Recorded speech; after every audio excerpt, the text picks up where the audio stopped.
at the beginning of the game, at the beginning of the opportunities for us to kind of, have an impact. They got a long touchdown pass. They got a long throw that was ended up with a pass interference, and there was a long run. So there were three explosive plays in the first half that resulted in, points for them, touchdowns, and that's 21 points. And then later on, the latter part, second quarter, kicked a field goal. You can't do that against a fast, athletic FBS team and want to have any success. And so, as they did that, try to get our things going. The ground game wasn't going as what we needed.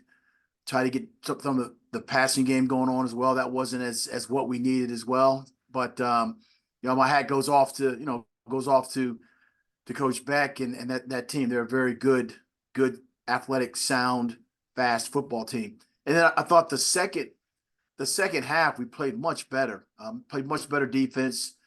Did a better job of when you're down. Teams on your low or high red zone area, instead of giving touchdowns, making them kick field goals. The things that explosive plays that happen for them. Again, we're in our red zone coming out and they block a punt.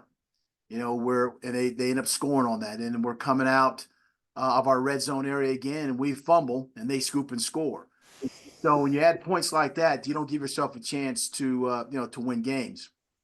But like as I said, some of the positive things that come out of that is I love this never quit, don't die mentality that these guys have. I mean, that game could just get out of hand and they could keep scoring, and guys can just have an attitude of just tanking it. But our guys kind of fought back and were able to score at the very end there, and a lot of guys end up playing in this game. And if you're going to get dedicated or demonstrated performance, you got to have guys playing in meaningful games. And so when you look at our team, the loss, it's not what we want. The opportunity to go and play, be competitive at some portions of the game, have guys get game reps, and then look at this again as a sample size of we got to tackle better. We got to be smart about playing the deep ball, and then establish our run and then keep getting the ball to our playmakers. I thought that Drayshawn Kenders did a great job with a 62-yard touchdown reception. Got the ball to Bronson Yoder 9 times, to Malachi 5 times. So we got to spread the ball out a little bit, get the ball in these guys' hands that I just mentioned. But overall, you come out of this, obviously, we're relatively healthy. When you come out of an FBS game, sometimes you're worried about being beat up and injuries. But we should have everybody that played in this game back for this upcoming opponent. All right. First question this afternoon from John. Go ahead, John. Oh, thank you. Coach London, I know it's only 2 games for your redshirt freshman linebacker, Elijah Rayner, but I wonder if you could talk about his progress or lack thereof. How's he doing? Now, he's getting better. This is a very physical game. When you're an inside backer, you got to be able to, go downhill and take off double teams and, and hit people in the face. And he has demonstrated that he can do that. And he's going to be really good. He's just going to get better as his development, bigger, faster, stronger, and all those things go on. He's got a mindset, a football IQ that's high. His effort and things like that are really good. And so he's going to be a really good football player for us, continuing to get better as every game goes on. And that's a great thing about who he is. We all know about, his the legacy or the lineage, of his father and everything like that. But he's a player standing in his own right, making a name for himself and doing the things here that we need to be done, not only on the field, in the classroom and in the community as well, John. Thank you, Coach London. Thanks. Mike, your next question for Brian Smith. Good afternoon, Brian.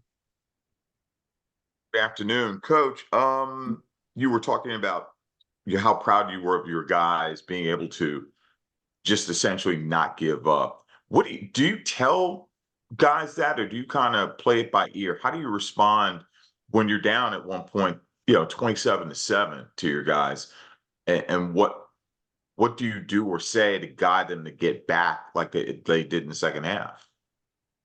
Yeah, Brian, a lot of guys walking down the sideline saying this is a gut check right now. You can go north or south in terms of how you want to approach this. Hurry up, get the game over, or take some of the starters out.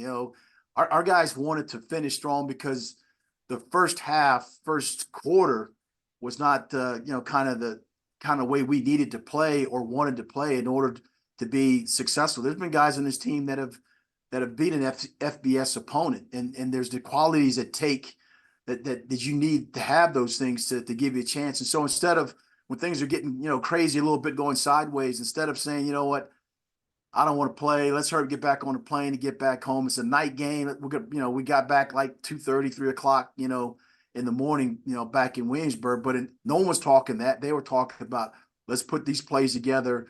Let's play better defense. Let's block better. Let's get on the perimeter. And in the end, I just thought, we just did a great job of just staying committed to not take a knee, not run the ball so the clock can run out and things like that, but try to score. I mean, if you're going to play this game, you try to do things like that. And it goes back to the leadership, Brian, that we talked about from day one. And the leadership that after yesterday's meeting is, you look at that game, you put it away, and now you focus your sights on a very good Wofford team that's coming up. You're on mute, Brian. That's one follow-up question too. How do you feel like there's going to be a carryover effect because of that? I do. I mean, I think the leadership here and the who and what that we have here as captains, as leaders, as guys that care about this program, that have seen this program win and want to, what it feels like to be, in the hunt of things. This is important. It's important to get back on the winning side of the ledger. Losing is not great. And, regardless if it's an FBS team or not. So I just think that the highly competitive nature of all this kind of aligns to what this team is made up of this year. And, so we're going back down that way again and again against a Wofford team that's very good. I mean, so this is the way, this is the way it is, in college football. You go against good opponents, and sometimes you got to go on the road, sometimes you're at home. And this is just one of the aspects of, you're going to be good, you got to win games on the road as well.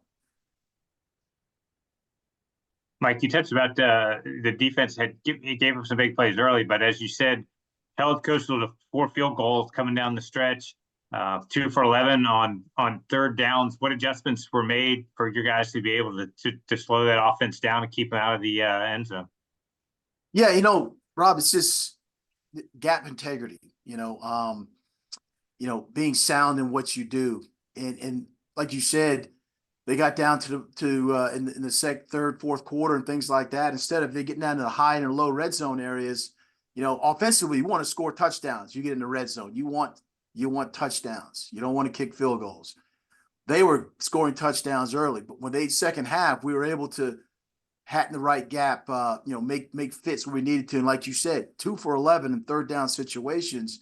They were now then kicking field goals instead of scoring touchdowns. And I think that's a tribute to the guys. Again, as Brian asked before, there's a kind of a never quit, get better, let's go attitude. And so it was a good thing they missed a field goal. We got pressure, they missed a field goal as well. So to be able to stay strong and resilient and battle towards the waning parts or latter part of the game, that's a never quit, never die attitude. And I think that's what we have here. And now we're just looking forward to now getting better, making the necessary corrections. Everyone's got to improve. I've got to improve. Coaches got to improve. And the players understand they have to improve into what's next and what we need to win this next game. And that's what's taking place now. Mike, you guys are headed back on the road. And as you said, facing a really good Wofford team that is coming off a win over Richmond last week. As you've kind of looked at them, what are some of the challenges that they're going to present for you? Yeah, it's a good football team, one we're familiar with, but, every year the identity of a team changes because you have new leadership coming in. Matter of fact, I think Coastal had like 65 new players, because of the transfer portal and all that. So the identity of that team just, changed overnight. You're allowed 85 scholarships when you have 60 plus new players. And so you establish your identity with your leaders, and guys that have left and those who have to move up. So Wofford's going to be a really good football team. They've demonstrated performance of winning, 2 games, beat a very, very good Richmond team. And so there's no lack of focus or anything like that for us. It's a bus trip down. It's another night game at 6 o'clock. And so We got to bring our best A game together because we played the sample size of winning our first one, playing an FBS team, and now we have a really good FCS out of conference schedule opponent that we played before, and so we're gonna have to do our best to get this one. All right, Mike. Safe travels to Spartanburg. Good luck on Saturday, and look forward to talking again next Monday. Thank you, appreciate All it. right, thank you. You too. Wow. Once again, for media members on the line, if you have questions for the coaches here this afternoon,